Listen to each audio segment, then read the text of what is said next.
समस्त किसान भाई मानू मोर नमस्कार।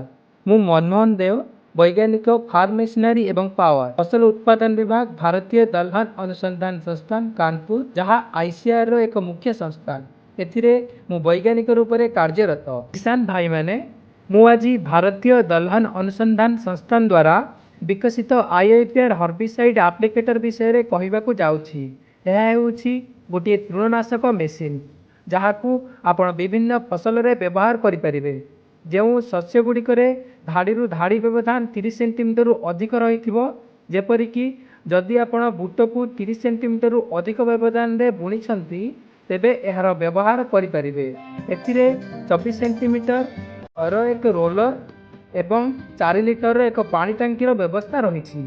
आपण ए पानी टांकी 4 लिटर पानी सहित 7 मिलीलीटर प्रति लिटर ग्लाइफोसेट मिश्रण नहीं पारे। एथिरे ओरिफिस भली एक नोजल लगी जो बुंदा बुंदा होई पानी रोलर उपरे पड़ी थाए एवं रोलर माध्यम यह घासर टिश्यू मध्य को प्रवेश करिथाए एवं घासर समूल विनाश करिथाए। फल मुख्य फसलर कौन क्षति हो न थाए। एथिरे रासायनिक पदार्थर मिश्रण को वायु छड़ा जाई न थाए, जहाद्वारा मुख्य फसल सहित चालक सुरक्षित रही है। एथिरे बहुत कम परिमाण में जल मध्य व्यवहार होता है, जहाद्वारा यह जड़े महिला सहजरे चालना करें।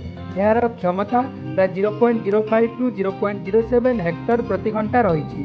यही यंत्र को भारतीय दलहन अनुसंधान संस्थान कानपुर द्वारा व्यवसायीकरण हेतु कमर्शियलाइज करा जाई अछि। आपण दलहन अनुसंधान संस्थान कानपुर सह जोगाजोग करी यार क्रय करें।